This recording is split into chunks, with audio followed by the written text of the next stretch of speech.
Este programa é uma produção independente e todo o conteúdo é de responsabilidade de seus idealizadores.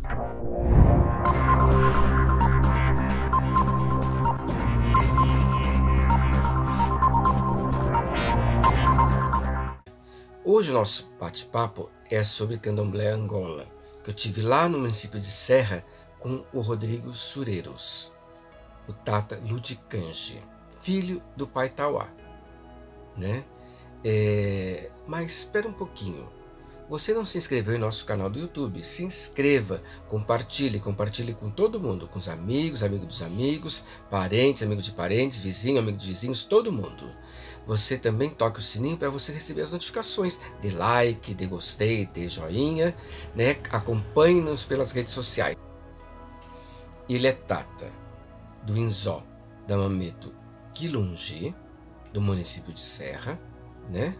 No Espírito Santo, e filho do pai Tauá, saudoso pai Tauá, aqui de São Paulo, né? O pai Tauá, ele recebeu o prêmio União da Diversidade lá na casa do saudoso pai Tonhão de Ogum, de Santo André, né? E eu fui encontrar com ele no Espírito Santo. Uma entrevista muito emocionante, né? Com muita sabedoria. Vamos ver, eu tenho certeza que você vai adorar. Rodou. Né? Estamos aqui na cidade de Serra, no Espírito Santo, com o Tata Ludicange, exatamente, que ele vai nos brindar um pouco da sua trajetória, né? Da sua vivência no Candomblé, principalmente Candomblé Angola. Né? Então, Tata, eu queria que primeiro você se apresentasse para o pessoal que está nos assistindo, né? Quem é o Tata, como é que ele chegou no Candomblé, como é que foi o caminho dele, né? Todo esse tipo de coisa. Então vamos lá. Primeiro agradecer, né, por você estar aqui, por estar colocando essa entrevista para você, e que seja a primeira de muitas. Sim. Sempre que tiver a oportunidade, vamos estar aqui. Tá? Bom, eu comecei, a minha trajetória foi aos 17 anos, né? Entrei na casa, comecei a vim jogar blues na época eu conheci como Dona de Meia, aí depois que fui entrar para casa, ficava na assistência e tal, passei por todo o protocolo que tem que passar para poder entrar numa casa, de igreja, essas coisas, né? Até começar a tocar e ter os ensinamentos para tocar e tudo. E me confirmei, tenho 12 anos de confirmado e tenho 31 anos de casa. Meu nome é Rodrigo Sureiros, né? Mas no Candomblé eu sou o Tata Ludicange, eu sou o chicarangoma da casa. Casa do Zó, a fim de manjar, o Zó no samba de Arrucuru. Da mãe Quilungi, da Mameto Quilungi, ou Nemba Quilungi, ou Soyoyo Quilungi, como seja. Sou filho de Tata Tauá, né? Meu pai já é falecido, mas deixou um legado aí, eu e meus irmãos estamos aí na minha pegada para levar o nome dele à frente, né? A gente tem a raiz do Bate-Folha, né? Ele é filho de Manaudê, depois que faleceu ele foi dar as obrigações dele no Bate-Folha com o pessoal do Bate-Folha, né? E a minha avó do Bate-Folha é a Numbacés. A gente tem essas raízes aí. E eu queria, então, antes da gente começar mesmo, né, fazer uma saudação. Agora lá, vamos, né, tocar um pouquinho para poder. Isso, exatamente, para o nosso caminho, né? Nos direcionar, exatamente. Vou tocar para Incurso, então. Sim. Bora. Embelê Incurso. Peleja em Canguru.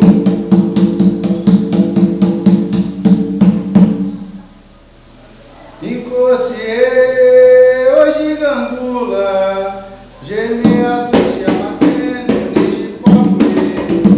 Hoje Gangula, Geneaço de Amatene, Nijipoque. Hoje Gangula, Geneaço de Amatene.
as pessoas que estão nos assistindo, elas não são só da Angola, né? Elas também são, ou são apiãs, ou são frequentadoras, né? Ou são interessadas, né? No candomblé, na matriz africana. Então eu queria que você falasse para as pessoas também o que é um tata, né? E tipos de tata que podem ser, e assim, porque o senhor disse assim, que entrou, né? Ficou um tempo frequentando, né? Aí jogava búzios, vinha para jogar búzios, né? E aí depois, no tempo em que foi confirmado, etc. Né? Queria que também contasse esse momento. Por que agora então eu me sinto, né? Que é o momento de realmente entrar na matriz africana? O que te levou a isso? Sim. As pessoas se conhecerem. Tá, então vamos lá. Eu sempre fui uma pessoa muito curiosa, né? Então, como a maioria das pessoas, né, por influência da família, eu fui para a igreja católica, fiz primeira comunhão, essas coisas, né? Participei de encontros de jovens e tal. Só que aquilo ali não era o que eu queria, entendeu? E eu sempre fui muito curioso com essas questões místicas, né? De saber, já ver vídeos, né? E tudo mais. Caramba, bicho, como é que isso acontece? Eu quero saber como é que é isso e tal, eu quero ir um dia, não sei o quê. E aí um dia, minha mãe, né? Eu peguei e fiz uma tatuagem. E aí tudo começou nessa tatuagem, né? Porque minha mãe falou que eu tinha arrancado um pedaço dela nessa época. E aí fiz até essas caveiras aqui. Tem 7 caveirinhas aqui, depois eu vou contar a história dessas caveiras para vocês. Por favor. E aí eu peguei, e engraçado que quando eu fui fazer essa tatuagem, eu fui atrás de uma rosa, era um botão de uma rosa, né? E tinha uma cobra em volta do talho e a cabeça da cobra pro botão da rosa. Eu não achei. E essa tatuagem aqui, eu passei por ela e fui lá pra frente, eu voltei nela e continuei passando, depois eu voltei nela de novo e tá aí, não achei a rosa com a cobra. E aí eu falei, poxa, eu vim aqui pra fazer, eu vou sair daqui com uma tatuagem. Aí o cara, pô, mas não tem aí e tal, não tem, não sei o quê. Eu falei, irmão, vou fazer essa daqui. Aí que foi a minha primeira tatuagem, aí peguei e fiz. Cheguei em casa, minha mãe chorou, não sei o que e tal, beleza. E aí, com o tempo, ela pegou e falou, eu vou te levar num lugar pra gente jogar búzios e tudo mais, pra poder saber um pouquinho mais de você e tal, você, né, se encontrar e tal. Aí, mãe, na época, não tinha o barracão aqui, era na casa dela. Aí eu fui lá, fui jogar. E eu sempre fui um cara tipo São Tomé, acredito vendo, né? Tava ela lá com a mesa dela, eu peguei, sentei nela, senta aqui, meu filho. Eu sentei na mesa e tô eu aqui assim, né? Aí ela, meu filho, bote a mão em cima da mesa, por favor, e abra a mão. Aí botei a mão, abri, e deixei a perna cruzada embaixo da mesa do gol. E a mesa estava coberta. Meu filho descruz as pernas, ela jogou lá, meu filho descruz as pernas. Na hora que ela falou isso, eu falei, rapaz, essa velha não tá me olhando, não tá vendo minhas pernas. Já descruzei, né? Eu falei, o negócio tem aqui. Aí, beleza. Aí comecei a acreditar na parada ali, porque até então, né? E aí pegou, ela jogou pra mim e tudo mais, pá, beleza. Um ano depois desse jogo, ela já estava com a casa aberta. Minha mãe falou, vou te levar no terreiro daquela mulher que jogou búzios pra você. Eu falei, beleza. Aí eu vi, lembro como se fosse hoje, uns bancos de madeira corrido assim, ó, grandão, tinha 2 do lado de cá, 2 do lado de cá.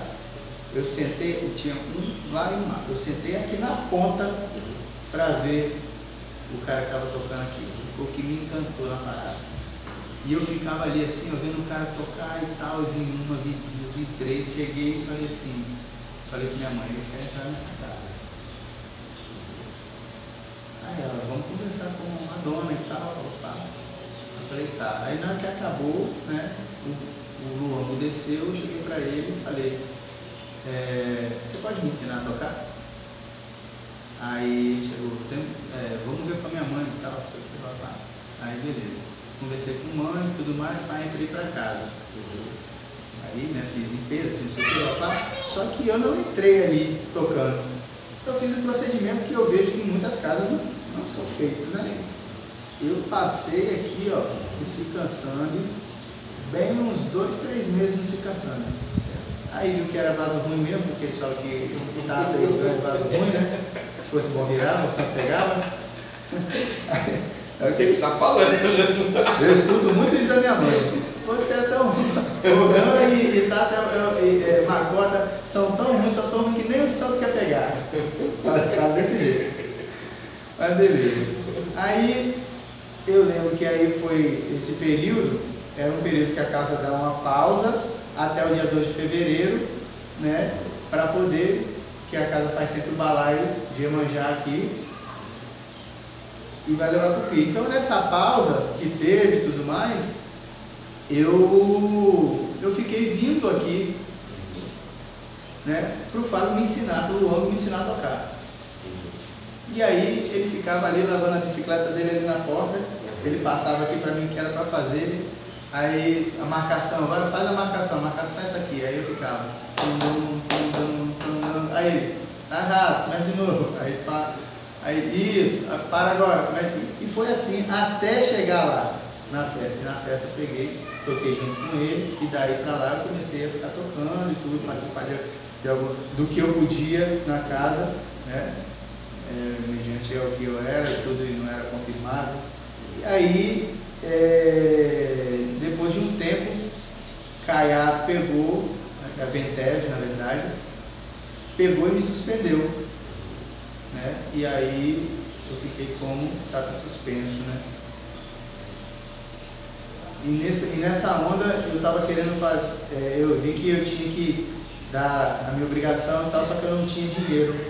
E aí eu peguei e fiz um guri, né, que eles falam que é uma cura muito. Fiz, né, para segurar um pouco. Na verdade, eu também estava sem dinheiro, eu tinha feito um obi, olha só, as histórias são, se eu te contar essa história, você chora de rir. Tinha que dar um obi, filho, foi a primeira obrigação minha. Aí eu tinha que trazer um pombo. Eu tinha, na minha carteira, eu tinha só o dinheiro do pombo. Só o dinheiro do pombo. Aí eu falei, pô, não vou gastar esse dinheiro aqui, né? Na verdade, eu tinha um pouquinho mais, né? E aí você vai ver o que aconteceu. Eu morava perto do IBC, Instituto Brasileiro do Café. Então naquela descarga e tudo mais ali, de café, milho, essas coisas, ficava no tablado assim, ó, um monte de grão. E dava um monte de pombo ali. Aí eu falei, o Fábio, que é o Luan, eu falei, rapaz, vamos lá que eu vou caçar um pombo, não vou comprar o pombo. Botei, limpei o tablado todo, deixei só aquele milho ali e botei um alçapão ali. Você acredita que o pombo passava do lado, mas não entrava no negócio? E a hora foi dando, isso na sexta-feira, eu ia entrar no sábado para dar a obrigação. A hora foi dando, e nada do pombo entrar. Eu fiquei, Walter, sem brincadeira nenhuma, quase o dia inteiro de horário comercial, ali tentando pegar o pombo e não peguei. Aí eu falei, Fábio, tem jeito não, vamos ter que ir lá comprar. E aí na época, né, a gente, 2 duros, mas cada um com a sua bicicleta. Eu saí, é como se fosse daqui aonde a gente foi comprar. Eu morava mais lá pro centro, mas aí a distância mais ou menos era como daqui até o final da praia de Camburi. Pegamos a bicicleta e já para acabar o horário comercial. Sim. Fomos rapidinho até lá, chegamos lá. Não tinha pombo comum, só tinha pombo correio. Mas, cara, eu falei, dá meu dinheiro todo. Dá meu dinheiro todo, dá meu dinheiro todo, dá meu dinheiro todo. Aí eu falei, sabe de uma coisa? É bom, ainda brinquei. É bom correr, é bom que leva mais rápido a mensagem. Fui lá, comprei o pombo, vim, contei a história pra mamãe se mijava de rir da história, né? Tá vendo, meu filho? Tá pensando que as coisas é assim? Você tem que suar pra poder dar beleza. Aí dei o bifrio, né?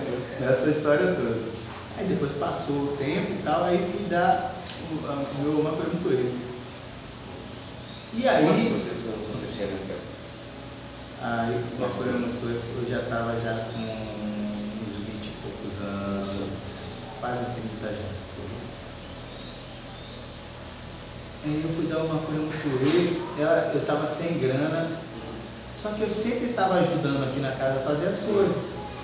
Aí eu estava lá dentro, né, no final de uma coisa Mutuê, eu estava lá dentro, né, porque decidia comigo, mas chegou, me perguntou assim, ela falou, meu filho, se você falar que quer fazer, eu dou para você ser uma coisa. Aí o pessoal, aceita. Eu falei, claro, aceito. Aí eu falei, aceito, claro. Quando que a senhora quer? Final de semana que vem. Agora, estava aqui. Teve uma coisa muito linda. E passou o tempo, né? O pessoal foi se confirmando, eu nunca tinha dinheiro, mas na verdade eu fui muito omisso com essa questão também, porque a minha vida foi sempre assim. Estava trabalhando, de repente, tum, caiu. E eu não estava entendendo o porquê disso, mas o trabalho que o Inquice me dava, para eu poder estar trabalhando, fazendo as coisas, para poder dar a minha obrigação. Sim. Eu não entendia que ele estava falando, toma meu filho, eu estou te dando um trabalho, vai trabalhar, tome aqui o seu dinheiro, guarde esse dinheiro para você dar a sua obrigação. Eu pegava, fazer o quê? Ia para a esbórnia, ia para a noite, gastava, não sei o quê. Minha vida assim, maravilhosa. Um carro, apartamentozinho, casa, de repente, tuf! Eu perdia carro, perdia emprego, aí começava, ele só não me deixava passar fome. Aí começava tudo de novo. E toma. Toma. Eu falei, caraca, bicho. Aí, um certo dia a mãe chegou, me jogar com mãe, o que está acontecendo? Ah, meu filho, você ainda não entendeu a situação? Seu pai está te dando tudo para você poder dar a sua obrigação. E você, ao invés de guardar seu dinheiro para poder dar a sua obrigação, você está gastando com outras coisas. E sua vida vai ficar assim. Aí eu, então tá. Aí falei, vou dar minha obrigação. Cheguei para ela e falei, mãe, eu vou dar minha obrigação. Eu tinha um aluno de personal que me pagava trimestral. Então assim, ele me pagava sempre 3 meses adiantado. Então era uma bolada boa. Aí eu peguei, falei, mãe, eu vou dar minha obrigação. Já peguei o dinheiro, eu nem botei na minha conta o dinheiro. Sim. Cheguei para ela e falei, coloque na sua conta, por favor. Ela tinha uma conta na Caixa Econômica, na poupança, e pá. Val, quando eu falei que eu ia dar minha obrigação e fiz isso, meu irmão, não faltou, velho. E dinheiro daqui, dinheiro dali, gente ajudando daqui, gente ajudando dali, pum, dei minha obrigação. Dei minha obrigação. Então assim, quem não acredita no Inquice, no Orixá, começa a acreditar. Principalmente quem já está dentro, né, do fundamento. Acredite, que a minha vida foi assim. Entendeu? Então assim, isso é... Eu amo o meu Inquice. Ele, do mesmo jeito que ele me bate, ele me dá. Ele me afaga. Entendeu? Então foi isso. E aí eu tenho hoje, vou fazer 12 anos de confirmado, dia 2 de fevereiro. A minha saída foi 2 de fevereiro. Essa casa aqui estava lotada na minha saída. Muita gente. Tinha gente aqui fora, dessas janelas aqui fora, do lado de fora para minha saída. De tanta gente, nem eu acreditei. Eu não sabia que tanta gente gostava de mim, não. Vou aquecer o dedo também, tá vendo? Vamos ver se ele vai sair, né? Desse jeito. Mas estava lotado, um calor. Mas pô, foi tudo muito lindo, graças a Deus. E aí, cheguei ali, me confirmei, né? E aí, tive um tempo que eu fiquei afastado da casa, mas porque eu viajei, né? Para outro estado, sei lá, depois voltei e tal. E aí, com o tempo, fui participando das obrigações e tal. Só que aí eu me vi assumindo, me vi mais presente, né? E mais interessado em buscar as coisas depois do falecimento do meu pai.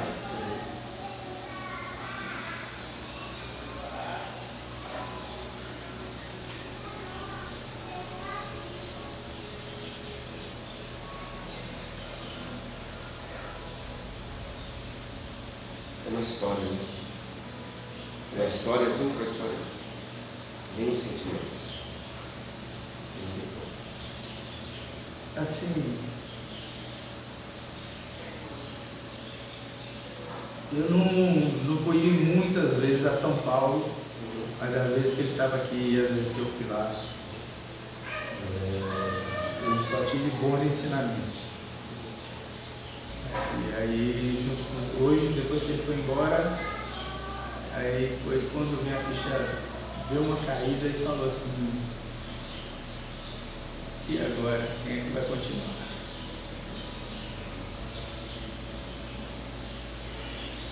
E aí, com isso, eu me apeguei aos meus irmãos mais velhos, né, lá de São Paulo, para poder continuar o meu aprendizado, meus ensinamentos, né, para poder não deixar, pelo menos aqui no Espírito Santo, né, o legado dele morrer. Porque eu sei que em São Paulo não vai, né, por causa de, além dos meus irmãos que estão lá, tem muita gente que gosta dele lá. E ele foi um cara que impactuou bastante, teve um impacto muito grande dentro do Candomblé Angola. Né? Isso, eu tive felicidade de conhecê-lo, né? Ele faz parte do meu instituto, eu faço parte, né? Como pecado. E sempre foi uma referência em São Paulo, né? O Tata Tauá sempre foi, somente assim, como você faz o estudo também, sim, da língua, né? Ele também é muito estudioso da língua. Foi ele que me deu. Exato. Então várias vezes ele fala assim, olha, não é assim que fala. Então assim, é uma pessoa que estava sempre presente, né? Em todos os momentos, toda a cena lá no Candomblé, no Paulista, ele está sempre presente, né? Então para nós é uma lembrança até, né? Agora ele está no mundo, né? Ele faz parte da nossa ancestralidade, né? E com certeza a memória dele nunca vai ser apagada. Né? Eu lembro que quando eu estava aqui, antes de eu entrar, eu cheguei para ele, não, depois que eu saí, eu cheguei para ele e falei, pai, eu queria aprender o que significa as cantigas, porque eu só reproduzo. Exato. Ele chegou e falou assim, não te ganhou, meu filho. É bom isso, você querer saber, né, estudar e tudo mais, mas não se preocupe muito agora com isso, porque 90% dos sábios, dos ogãs, eles só reproduzem, eles não sabem cantar. Exato. Desse jeito. E aí quando ele deu a minha digina, aqui, quando ele falou meu nome, ele chegou para mim e falou assim, a partir de hoje você é Tatauí de Kanji, o pai protege e fortalece. Se não for para você proteger e fortalecer essa casa, esquece que eu sou seu pai. Desse jeito. Eu guardo sempre isso comigo. Porque eu procuro, em todo lugar que eu vou, eu procuro sempre somar. Dentro dessa fala, eu procuro sempre somar. Então, se você me convida para ir na sua casa, para ter uma obrigação lá, eu vou lá, eu posso não saber nada de quê, mas eu vou chegar lá para ajudar, eu vou para somar, para fortalecer. Você está entendendo? Então, eu acho que isso foi o papel que ele me deu, né? E para ele falar isso para mim, teve algum motivo. Então, assim, por mais que eu, às vezes, tenha os meus conflitos e tudo mais, eu me afasto um pouco, às vezes, da casa, ele está vendo, ele sabe que eu tenho os meus motivos, entendeu? Mas eu não estou me afastando porque eu quero me afastar, é porque às vezes a gente cansa de dar soco na ponta de faca. E a gente deixa a faca um pouquinho abaixar e a pessoa poder ver, opa, está faltando fulano de tal aqui para poder, entendeu? Às vezes é por isso. Mas eu estou sempre procuro somar e tal, seja mental aqui. estou aí nas obrigações e tudo mais, então até hoje procuro estar participando, venho aqui, ligo para poder saber, uma porta para poder saber, tem alguma função na casa e tal, para poder estar vendo novidade e tudo mais. Então é o que eu faço. Então eu moro aqui do lado, se chegar para mim e falar, tem, como meu horário é flexível, eu faço o trabalho para mim, posso me mediar e vir para cá. Mas quando minha vez em cima da hora, não tem como. Então assim, são coisas que às vezes a gente nos conta atrito a gente encontra em todos os lugares. O ser humano é difícil de lidar. São poucos que a gente consegue estar ali, conversar, se associar e tudo mais, mas tem uns que o tupete são grandes, não abaixa, acha que é onipotente, isso não existe. Candomblé não é isso, candomblé é humildade. E se você não tem humildade, por mais que eu saiba alguma coisa, eu posso aprender com mais novo. Eu vou estar sempre aprendendo com mais novo e vice-versa. Sim, não há como ser só essa parte da entrevista, né? Terá continuidade. É um tema muito interessante, uma entrevista muito marcante que guarda muitas surpresas, que será no próximo programa sobre matriz africana no estado do Espírito Santo. Quero aproveitar e mandar meu abraço saudoso, né? Porque faz tempo que a gente não se encontra, e aqueles que a gente se encontrou ultimamente, né? Do pai Levi, né? Da casa do pai Levi de Santo André, né? Do pai Congombira, Jair Congombira, lá de São Roque, da mãe Ufá, também de São Roque, né, da Momento Nanjitu, lá de Belém do Pará, né? Ou seja, todo mundo que é nação Banto, né? Que é nação Angola. Meu respeito a todos vocês. Aueto Macuyo.